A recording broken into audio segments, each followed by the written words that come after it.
Hello, good morning दोस्तों। कैसे हैं आप लोग? आशा करती हूँ ठीक होंगे, है ना। खुद पर विश्वास करना सबसे बड़ा साहस है और ये साहस करते रहें। सकारात्मक सोचें और सकारात्मक रहें, क्योंकि सकारात्मकता ही वो ऊर्जा है जो हमें हर बैड सिचुएशन से लड़ने की क्षमता देती है और ऊर्जा देती है। तो इस ऊर्जा को बनाए रखें, है ना। देखिए, आज मैं काफ़ी लेट से 10 दिन क्लास नहीं डाल पाई थी। वो हमारे लाइफ में कोई इमरजेंसी आया हुआ था, तो पर मैं इसके लिए क्षमा चाहती हूँ। आज से कंटिन्यू करती हूँ क्लास को, है ना। देखिए, अभी जो भी झारखंड के एग्ज़ाम हो चुके हैं, तो उसका तो देखिए हम अभी नहीं कर सकते, बट जो अभी आने वाले हैं बीईओ का हो, है ना, जो एजुकेशन ऑफिसर हो, या फिर 14 जेपीएससी हो, है ना, या फिर झारखंड पुलिस हो, जितने भी उत्पाद सिपाही हो, जितने भी एग्ज़ाम झारखंड से रिलेटेड एग्ज़ाम है, उसके लिए ये काफ़ी रिलेवेंट है। क्योंकि जब तक हम प्रीवियस ईयर का नेचर नहीं पहचानेंगे, तो हम उसमें कहाँ पे, जब हम सब्जेक्टिव पढ़ेंगे उसमें कहाँ पे हमें फोकस करना है और किस किस तरह से क्वेश्चन का नेचर हो सकता है, प्राकृतिक हो सकता है, उसे उसे हम नहीं कर सकते, है ना। तो प्रीवियस ईयर पहले देखेंगे, फिर मैं सब्जेक्टिव भी पढ़ाते जा रही हूँ साथ साथ में, ऑब्जेक्टिव सब्जेक्टिव, है कि नहीं। तो चलिए, आज ना ये झारखंड की राज्य व्यवस्था से जितने भी एमसीक्यू आ रखे हैं, और उसका ये देखिए 3 क्लास में बनेगा। काफ़ी आ रखा है, 110 ऐसे क्वेश्चन है इसमें। तो ये क्लास 1 में मैं 30 क्वेश्चन का, क्योंकि देखिए मैं 30 क्वेश्चन लाती हूँ, तो ऐसा नहीं कि 30 क्वेश्चन ही कंप्लीट होगा। उसके साथ बहुत सारे क्वेश्चन आप लोग का कंप्लीट होते जाते हैं, क्योंकि मैं ना इसमें अच्छे से बताते जाती हूँ। उससे रिलेटेड बहुत सारे बातें जो आपके एग्ज़ाम के लिए काफ़ी रिलेवेंट है ना। देखिए, झारखंड में करप्शन तो है जी, ठीक है ना। एजुकेशन में सबसे ज़्यादा करप्शन है, और उसी करप्शन को पार करने के लिए आप लोग को कम से कम, देखिए, जितना भी है उससे बहुत मार्क्स लाना पड़ेगा। जैसे मान लीजिए कि जेपीएससी में गया 144, है ना, तो 150 मार्क्स आप लोग को रखना पड़ेगा सेफ, और इसके लिए आपको कंटिन्यू क्लास करना पड़ेगा, है ना। तो चलिए, क्वेश्चन नंबर आज पहला क्या पूछ रहा है कि राज्य की कार्यपालिका शक्ति का प्रधान कौन होता है ना। तो देखेंगे कि कार्यपालिका शक्ति का प्रधान कौन होता है। तो देखेंगे, जैसे केंद्र में राष्ट्रपति होता है, वैसे राज्य में भी कौन होता है? राज्यपाल। क्योंकि देखिए, जैसे केंद्र में संसदीय प्रणाली है ना, तो वैसे ही राज्य में भी क्या है? संसदीय प्रणाली है। तो उसका भी प्रधान कौन होता है? राज्यपाल। हाँ, तो चलिए एक आर्टिकल्स में बताना चाहूंगी यहाँ पे कि राज्यपाल की नियुक्ति होता है वो कौन से आर्टिकल्स के तहत होता है ना। तो राज्यपाल का नियुक्ति होता है 153 में, इसकी नियुक्ति की प्रावधान किया गया है ना। और कि राज्य में, और ये राष्ट्रपति के द्वारा नियुक्त किया जाएगा। 153 में है कि राज्यपाल का नियुक्त होगा एक राज्य में, है ना जी। और 155 में क्या है कि इसकी नियुक्ति कौन करेगा? राष्ट्रपति। ठीक है, तो ये बात भी ध्यान योग्य है। ठीक है, तो चलिए, और बस इतना ही याद रखिएगा, बाकी मैं सब्जेक्टिव पढ़ाऊंगी तो वहाँ बताते जाऊंगी, है ना। तो चलिए, क्वेश्चन नंबर 2 क्या बोल रहा है कि राज्य की समस्त कार्यवाही किसके नाम से की जाती है ना। जैसे कि देखिएगा, कोई भी कानून बने, या फिर जैसे केंद्र में जब तक राष्ट्रपति का साइन नहीं हो तो वो कानून नहीं बनता, है ना। तो उसी तरह राज्य में बोल रहा है कि राज्य की समस्त कार्यवाही किसके नाम से की जाती है।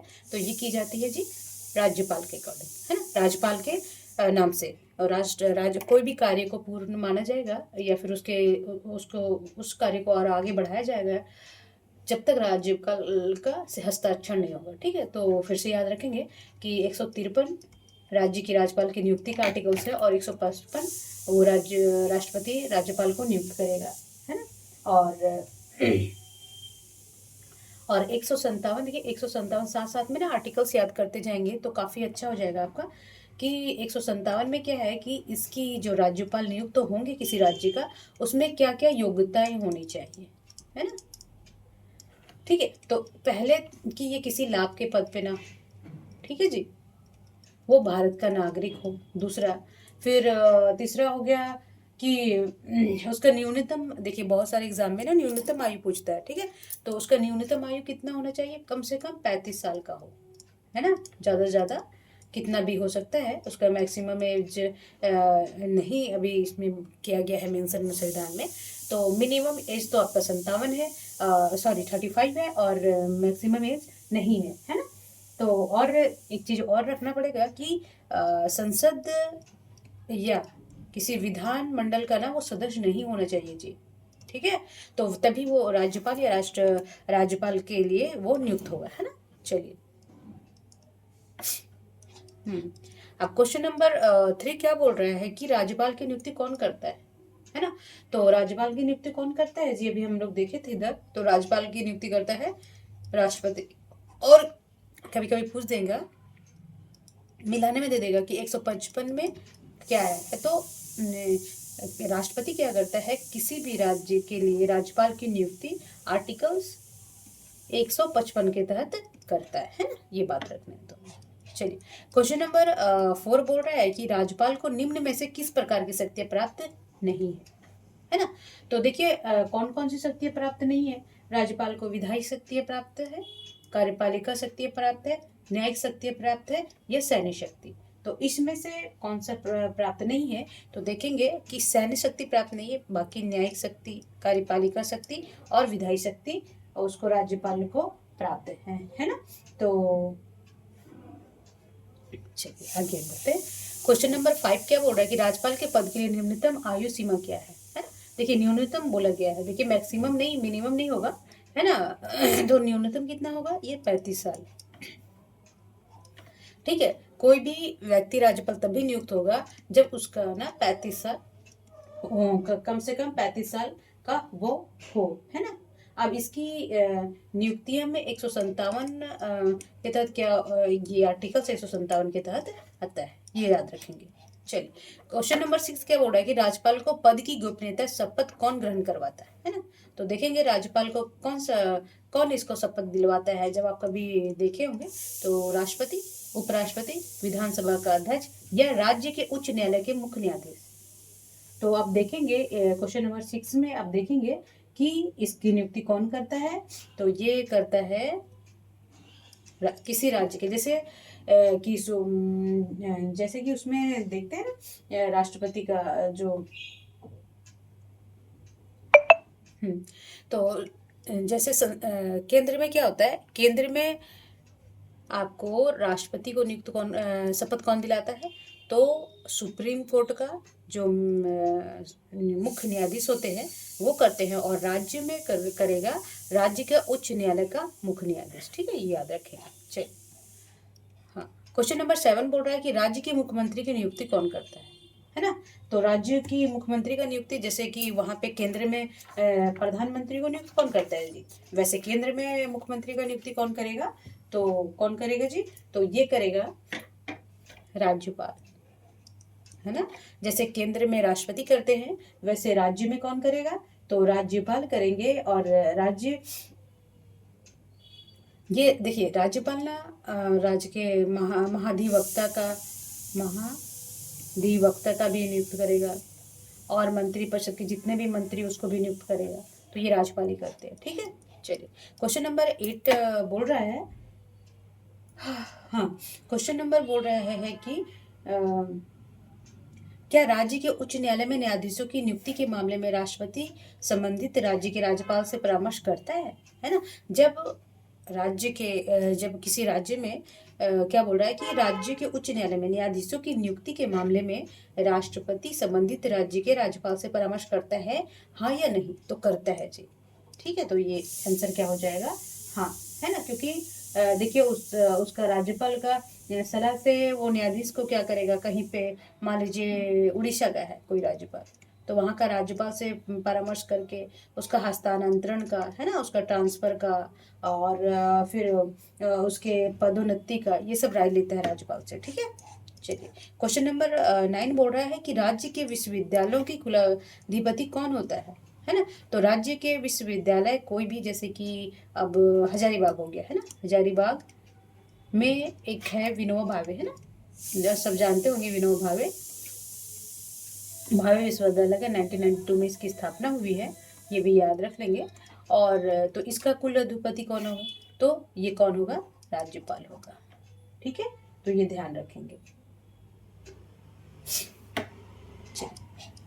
अब क्वेश्चन नंबर 10 क्या बोल रहा है कि राज्य विधानमंडल का 17वां वाचन, है ना, करने, सत्र बुलाने, विधानसभा को विघटित करने का अधिकार किसे प्राप्त है ना? तो देखेंगे ये क्वेश्चन नंबर 10 क्या होगा कि राज्य का जो राज्य विधानमंडल होता है उसका 17वां वाचक, है ना, करने, सत्र बुलाने या विधानसभा को विघटित करने, सत्रवासन में सत्र चल रहा है ना, तो उसको मतलब बोलते हैं ना कि स्थगित करने या फिर आगे की ओर बढ़ाने या बुलाने, है ना, तो समाप्त करने, तो इसका किसका अधिकार है, तो ये है राज्यपाल का। ठीक, ये ध्यान रखेंगे। देखिए किस तरह का क्वेश्चन पूछता है, जब तक आप नहीं करेंगे तब तक आपको नहीं आएगा, है ना। देखिए अब क्वेश्चन नंबर जब अब प्रीवियस ईयर लगा लेंगे, उसके बाद जाके राज्यपाल पढ़ेंगे, तो आपको फोकस कहाँ कहाँ पे करना है वो आपको समझ में आ जाएगा कि हाँ। और जब हम प्रीवियस ईयर बनाते हैं ना, तो ऑटोमेटिक जब हम नेक्स्ट बार सब्जेक्टिव पढ़ेंगे तो बहुत अच्छा हो जाएगा, है ना। चलिए क्वेश्चन नंबर 11 बोल रहा है कि राज्यपाल को किसी अपराध को दंडित व्यक्ति की सजा माफ करने, स्थगित करने, देखिए दंडित व्यक्ति अपराध को, सजा को माफ करने और कम करने का अधिकार है। क्या वह मृत्यु दंड को भी माफ कर सकता है ना। तो देखिएगा कि जो राज्यपाल और राष्ट्रपति का जो अधिकार है वो एक जैसा, बट जो राष्ट्रपति ये यहाँ पे इसका पहले आंसर देख लेंगे, ये नहीं होगा, क्योंकि सिर्फ मृत्युदंड कौन माफ कर सकता है जी, तो मृत्युदंड सिर्फ कौन कर सकता है, राष्ट्रपति जी, है ना। ये राज्यपाल के क्षेत्राधिकार में नहीं आता है। ठीक है जी। चलिए क्वेश्चन नंबर बोल रहा 12 बोल रहा है कि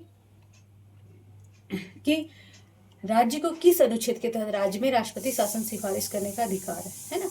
तो अब देखेंगे जब कोई भी राज्य में राष्ट्रपति शासन लगता है तो किस आर्टिकल्स के तहत लगता है, तो ये लगता है 356 के तहत, याद रखेंगे। ठीक है, देखिए जो कहीं भी एक तो है 59, वो मैं पूरा बताऊंगी जब मैं वहाँ सब्जेक्टिव पढ़ाऊंगी, बट किसी राज्य में राष्ट्रपति शासन कौन से आर्टिकल्स के तहत लगता है, तो 356 के तहत, याद रखेंगे। वेरी वेरी इंपॉर्टेंट, हर एग्जाम में पूछता है।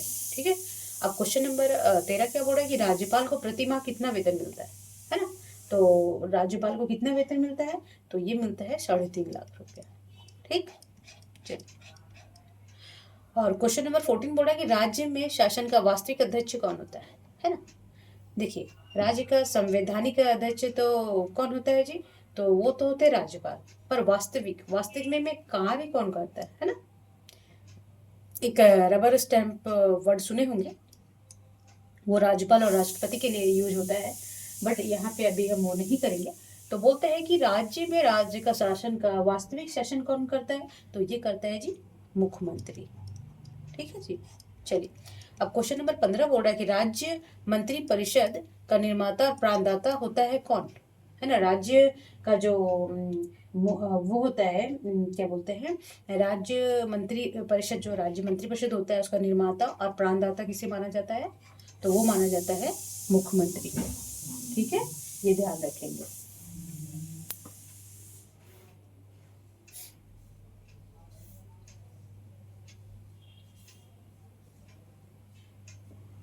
देखिए हाँ, एक यहाँ पे एक मैं और बताना चाहूँगी कि जो 91वां संविधान संशोधन 2003 में हुआ था, 91 याद रखेंगे।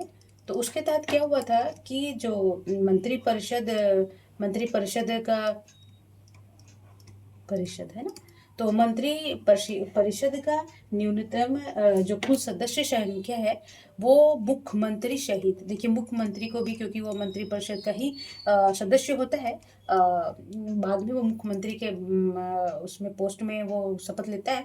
तो वो क्या करते हैं, देखिए यहाँ पे कि 91वां संशोधन 2003 के तहत जो राज्य के मंत्री परिषद होता है उसका न्यूनतम या फिर मिनिमम सदस्यों की संख्या मुख्यमंत्री सहित कितना होगा, तो 12 कम से कम होना चाहिए। ठीक है, तो ये याद रखेंगे। चलिए क्वेश्चन नंबर 16 क्या बोल रहे हैं कि राज्य के अन्य मंत्री किसके सलाह पर राज्यपाल द्वारा नियुक्त किए जाते हैं, है ना। जो मान लीजिए कि कोई कोयला मंत्री बना, कोई कृषि मंत्री बना, है ना, तो ये किसके सिफारिश पे बनता है, राज्यपाल नियुक्त करता है। तो ये कौन रिकमेंड करेगा कि हाँ चलो इसको कृषि मंत्री बनाते हैं, इसको शिक्षा मंत्री बनाते हैं, तो ये सभी किसके सलाह पे होता है, तो मुख्यमंत्री के सलाह पे। ठीक है, चलिए क्वेश्चन नंबर 17 बोल रहा है कि जो राज्यपाल और मंत्री परिषद के बीच जो कड़ी का काम करता है ना, मान लीजिए कि राज्यपाल है, ठीक है जी। और ये मंत्रिपरिषद है। तो इसके बीच में जो कड़ी का काम करता है, कौन करता है? तो ये कौन करेगा? मुख्यमंत्री, है ना, क्योंकि मुख्यमंत्री के बिना तो कोई काम होगा ही नहीं, है ना। चलिए,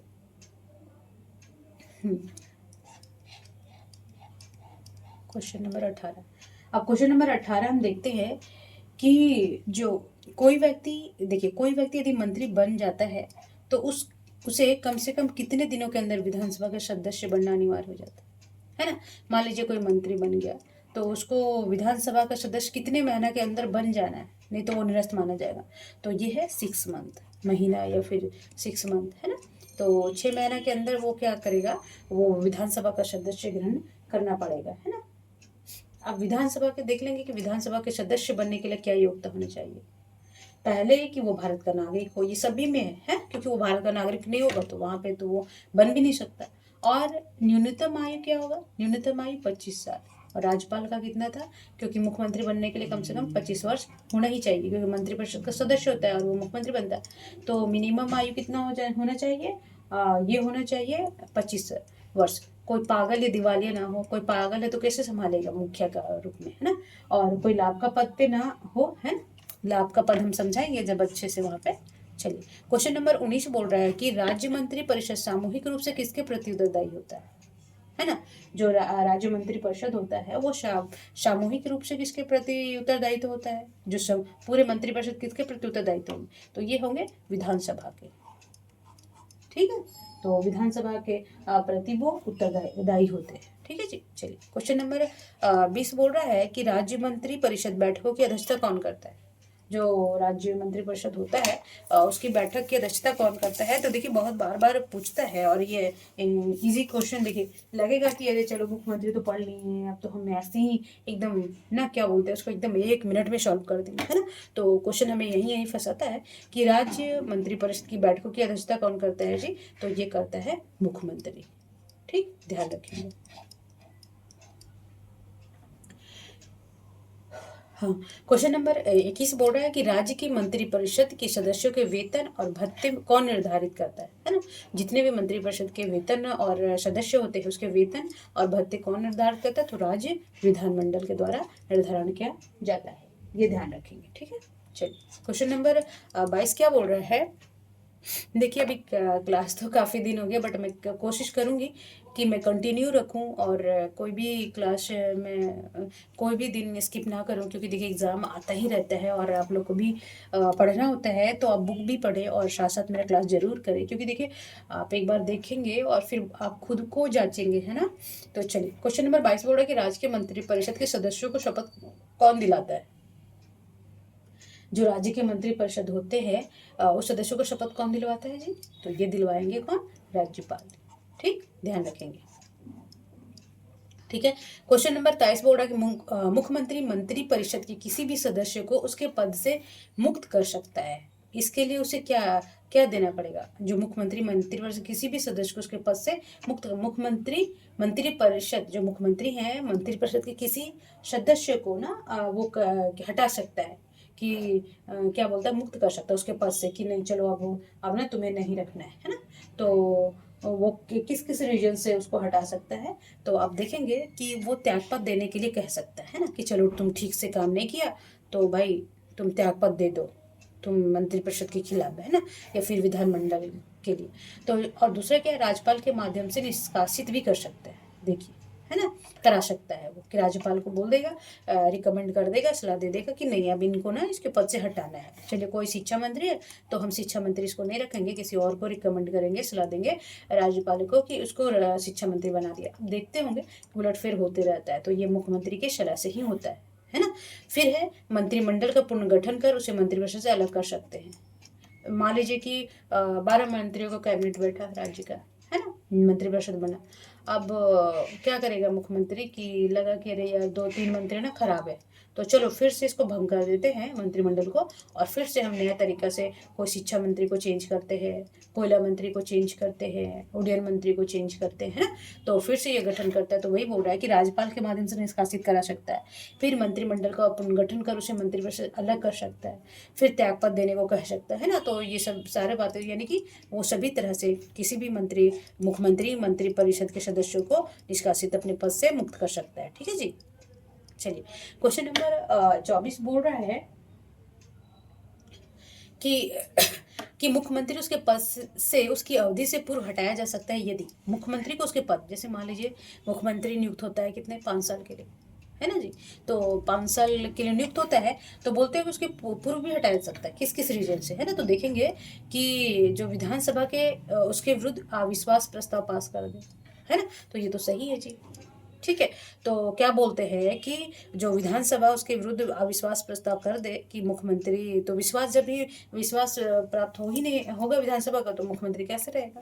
तो ये तो सही है। फिर क्वेश्चन नंबर ऑप्शन दूसरा है कि राज्य विधायिका के दोनों सदन उसके विरुद्ध अविश्वास, देखिए दोनों सदन में अविश्वास प्रस्ताव नहीं होता है ना। जब हम विधानसभा पढ़ाएंगे, अच्छे से बताएंगे, तो ये नहीं होगा जी। ठीक है। और तीसरा क्या बोल रहा है कि राज्यसभा और विधान परिषद के साथ 2/3 बहुमत, देखिए जब भी अविश्वास प्रस्ताव लाया जाता है तो सिर्फ वहां भी लोकसभा में ही लाया जाता है, ठीक है, संसद में, और यहाँ भी सिर्फ विधानसभा, तो यहाँ विधान परिषद है, तो ये भी गलत हो जाएगा।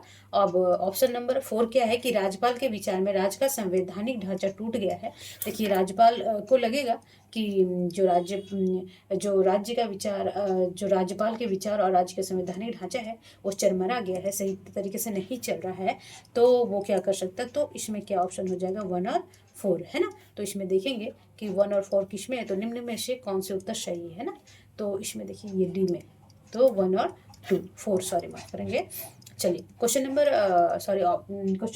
वो बोल रहा है 25 बोल रहा है कि मुख्यमंत्री के निधन अथवा त्यागपत्र देने पर कौन मुख्यमंत्री बनता है ना। जैसे मान लीजिए कि सडनली मुख्यमंत्री का निधन हो जाए, है ना, निधन हो जाए और या फिर त्यागपत्र दे दे कि किसी भी रीजन से हो सकता है ना, कि चलिए अभी नहीं करना है हमें अभी, तो त्याग देने में कौन मुख्यमंत्री बनता है। तो देखेंगे कि कौन मुख्यमंत्री बनेगा, कि मंत्रिपरिषद का सबसे श्रेष्ठ सदस्य, उच्च न्यायालय के मुख्य न्यायाधीश, ये भी नहीं है और ये भी नहीं है, और मंत्रिपरिषद अपने आप भंग हो जाती है, या राज्यपाल तुरंत एक नया मुख्यमंत्री नियुक्त करता है। तो नहीं जी, अगर निधन हो गया और त्यागपत्र मुख्यमंत्री दे दिया, तो देखिए ये जो मंत्रिपरिषद है ना भंग हो जाता है, अपने आप ही क्या होता है, भंग होता है, और फिर नए सिरे से मुख्यमंत्री की नियुक्ति होती है, जो पहले जैसे मुख्यमंत्री का नियुक्ति होता है। ठीक है जी। चलिए क्वेश्चन नंबर 26 बोल रहा है कि राज्य सरकार को कानून संबंधी विषयों पर सलाह कौन देता है। जो राज्य सरकार को जो कानून संबंधी जो होता है, आप देखेंगे अटॉर्नी जनरल और ये महाधिवक्ता होता है, जो राज्य लेवल पे होता है वो कौन होते हैं। तो ये राज्य के सबसे ज़्यादा वरिष्ठ कानूनी अधिकारी कौन होते हैं, महाधिवक्ता, है ना। तो देखेंगे कि और ये किसके आर्टिकल्स, जो महाधिवक्ता किस आर्टिकल्स के तहत आते हैं, तो 165 के तहत, याद रखेंगे 165 में महाधिवक्ता के बारे में बताया गया है ना। तो राज्य का कानूनी संबंधी विषय पर सबसे बड़ा सलाह कौन देता है, तो ये महाधिवक्ता देते हैं। ठीक है, चलिए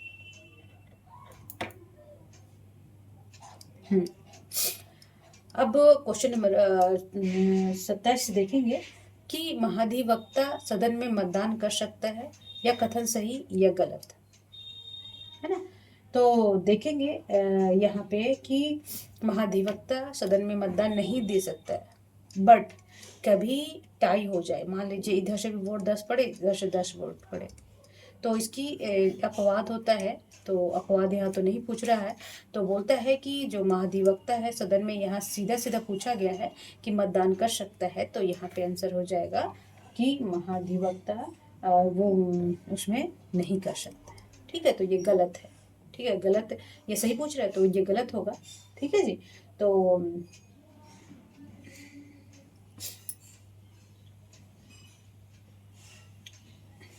हाँ, जैसे देखिए ये तो बैठ सकता है, सदन में भाग ले सकता है ना, उसमें बैठ सकता है, ये सभी बैठ सकता है, उसे संविधान द्वारा समिति का गठन में भाग ले सकता है ना, इसका अधिकार है, बट ये मतदान नहीं कर सकता है।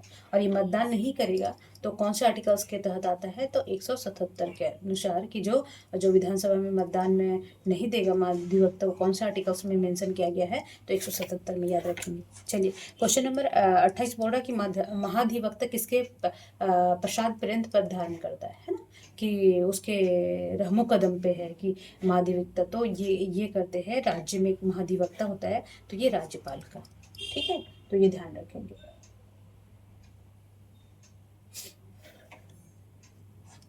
चलिए क्वेश्चन नंबर 29 क्या बोला कि महाधिवक्ता की योग्यता किस अदालत के न्यायाधीशों के बराबर होनी चाहिए, है ना।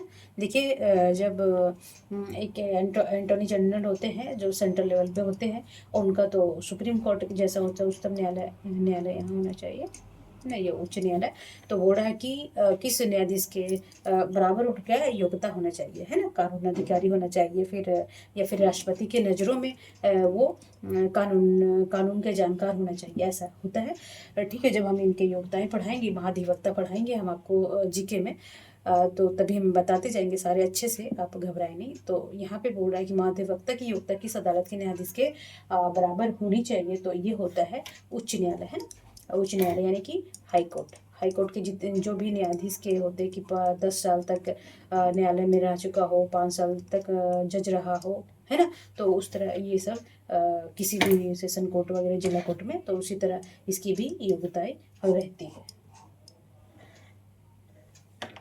चलिए आज का लास्ट क्वेश्चन है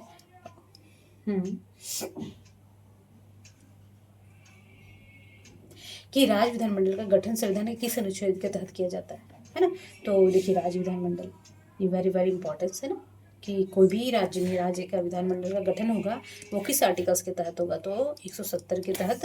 और 177 में याद रखेंगे कि महाधिवक्ता को वो क्या बोलते हैं, वहाँ पे वोट देने का अधिकार नहीं है विधानमंडल में, ठीक है। और ये विधान सभा का गठन का किस आर्टिकल्स के तहत है, तो 177, है ना। तो जो राज्य परिषद और फिर राज्य विधानमंडल, फिर राज्यपाल, मुख्यमंत्री से जितने भी आर्टिकल्स है ना, वो सभी याद करना पड़ेगा, क्योंकि देखिए हर एग्जाम में ना 1-2 आर्टिकल्स याद आते ही। और मैं बताना चाहूँगी कि जो देखिए मैं ना वहाँ पे संविधान का संशोधन पढ़ा रही हूँ, उसको मैं 1 से 50 तक संविधान संशोधन बता चुकी हूँ, और मैं कल से शायद आगे करूँगी, इसको कंटिन्यू करूँगी। 106 संशोधन हो चुके हैं अभी तक, तो उसको सारा में 106 के लगभग हो चुका है संशोधन ना, तो वो मैं सारा करवाऊँगी। और एक दो बार ज़रूर क्लास देखिए, क्योंकि देखिए संशोधन से 1-2 क्वेश्चन तो रहता है, और पास करने के लिए 1-2 क्वेश्चन ही इनफ होता है। और इन और आउट का कितने लोग 1 नंबर के वजह से इन हो जाते हैं और 1 नंबर की वजह से आउट हो जाते हैं ना। तो चलिए कंटिन्यू रखिए क्लास, और अच्छे से पढ़िए। जब तक हम प्रीवियस ईयर क्वेश्चन नहीं लगाएंगे हम, फिर या तो हमें क्वेश्चन का नेचर नहीं पता होगा, है ना। चलिए तब तक अपना और अपने फैमिली का ध्यान रखेंगे, स्वस्थ रहेंगे, मस्त रहेंगे, पढ़ते रहेंगे, और नया साल भी मनाते रहेंगे, बट पढ़ाई ज़रूरी है ना। और ऐसा पढ़ाई कि चाहे कुछ भी हो, कैसा भी बाधा हो, करप्शन का बाधा हो, पैसे का बाधा हो, बट पढ़ाई जब एक बार कर लेंगे तो सब कुछ सॉर्ट आउट हो जाएगा। इसलिए कंसंट्रेट कीजिए, पढ़ाई पे कीजिए, क्योंकि देखिए आज भी पढ़ने वाले मान लीजिए 10% होता है, आप इतना मार्क्स लाइए ना कि कोई रोक ही ना पाए, है ना। तो उसके लिए आपको कंटिन्यूटी बनाए रखना पड़ेगा, रोज का रोज क्लास करना पड़ेगा, है ना। चलिए नमस्कार।